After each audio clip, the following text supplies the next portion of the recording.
Kasih karunia dan damai sejahtera dari Tuhan Allah Bapa kita dan dari anaknya Tuhan Yesus Kristus menyertai kamu sampai selamanya. Amin.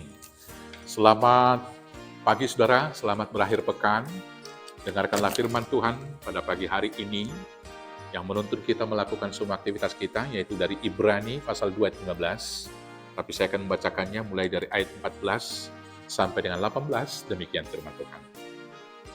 Karena anak-anak itu adalah anak-anak dari darah dan daging, maka ia juga menjadi sama dengan mereka dan mendapat bagian dalam keadaan mereka, supaya oleh kematiannya ia memusnahkan dia, yaitu iblis yang berkuasa atas maut. Dan supaya dengan jalan demikian ia membebaskan mereka yang seumur hidupnya berada dalam perhambaan oleh karena takutnya kepada maut. Sebab sesungguhnya bukan malaikat-malaikat yang ia kasihani, tetapi keturunan Abraham yang ia kasihani. Itulah sebabnya maka dalam segala hal ia harus disamakan dengan saudara-saudaranya, supaya ia menjadi imam besar yang menaruh belas kasihan dan yang setia kepada Allah untuk mendamaikan dosa seluruh bangsa. Sebab oleh karena ia sendiri telah menderita karena pencobaan, maka ia dapat menolong mereka yang dicobai. Demikianlah firman Tuhan. Bapak Ibu Saudaraku yang terkasih dalam Yesus Kristus, pertanyaan besar yang sering ditanyakan oleh orang yang tidak percaya kepada Tuhan Yesus, termasuk di dalamnya adalah orang-orang Yahudi dan juga orang-orang Yunani, adalah mengapa Yesus harus menjadi manusia? Mengapa Yesus harus menderita? Mengapa Yesus harus mati di kayu salib untuk menyelamatkan manusia yang berdosa? Bukankah dia Tuhan dan berkuasa atas segala sesuatu? Dan bukankah dia punya kuasa untuk melakukan segala sesuatu tanpa harus ikut menderita?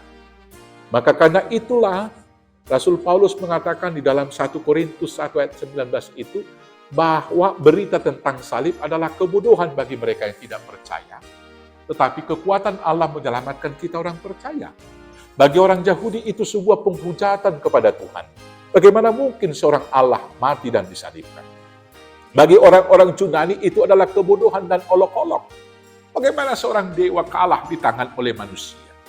Bukankah seharusnya dewa itu adalah maha pencipta, maha kuasa, dan melebihi semua kekuatan yang ada di dunia?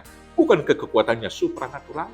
Saudaraku yang terkasih, dengan pemahaman yang demikian, maka sebagian orang menganggap bahwa Yesus itu hanya nabi yang biasa. Sebagian orang menganggap bahwa Yesus itu di bawah malaikat. Tetapi hari ini yang menuliskan surat Ibrani mengatakan bahwa Yesus seketika bisa lebih rendah daripada malaikat, tetapi sesungguhnya dia adalah Tuhan dari semua alam ciptaan. Dia harus menjadi manusia supaya dia dapat merasakan penderitaan manusia itu. Dia ikut menderita dan kemudian dia ikut mati, supaya bahkan kematian itu juga dapat dikalahkan di dalam kematiannya dan kebangkitannya. Maka dengan demikian sempurnalah dia sebagai Tuhan yang menyelamatkan umat manusia.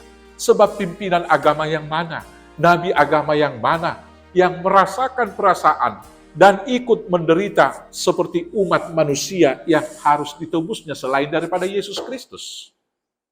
Hanya Tuhan kita, Tuhan yang ikut menderita. Tuhan agama yang lain hanya memberikan komando dan dia di tempat yang tidak terjangkau. Tapi Tuhan kita di dalam Yesus Kristus datang dari tahta yang tertinggi, merendahkan diri dan mengambil seorang hamba, rupa seorang hamba, menjadi manusia dan mati dikuburkan, tetapi kuasa maut tidak berkuasa atas dia, karena dia bangkit dan naik lagi ke surga, menyediakan tempat bagi kita. Nabi agama mana yang sudah mati tetapi kemudian bangkit hidup dan naik ke surga? Selain daripada Yesus Kristus, hanya Yesus satu-satunya. Maka maut dan dosa tidak berkuasa atas dia. Karena itu saudara-saudaraku yang terkasih, marilah kita memuliakan Tuhan dan percaya senantiasa bahwa hanya Yesus satu-satunya jalan menuju kepada kehidupan yang kekal. Dengan demikian kita akan senantiasa dibebaskan, dan dengan demikian kita kemudian tidak akan takut lagi akan maut. Dikatakan di ayat 15 itu, dan supaya dengan jalan demikian ia membebaskan mereka yang seumur hidupnya berada dalam penghambaan oleh karena takutnya kepada maut. Bila Tuhan Yesus sudah mengalahkan kematian, itulah hamba yang memperhamba kita selama ini. Ketakutan akan kematian membuat kita melakukan apapun caranya menghindari kematian tersebut. Tapi kuasa Tuhan yang mengalahkan maut itu tentunya akan membebaskan kita dari rasa takut. Karena kita tahu kematian adalah jalan menuju kepada kehidupan yang kekal. Selamat beriman kepada Tuhan Yesus dan selamat menuju kehidupan yang kekal, melewati kematian di dalam kemenangan Yesus Kristus Tuhan kita. Amin, kita bersatu dalam doa. Terima kasih Bapa karena Tuhan telah mengalahkan maut, sehingga kami punya pengharapan yang baru akan hidup yang kekal. Maka mampukan kami menghadapi seluruh kehidupan ini dengan iman percaya, sehingga bahkan ketakutan akan kematian tidak lagi memperhamba kami.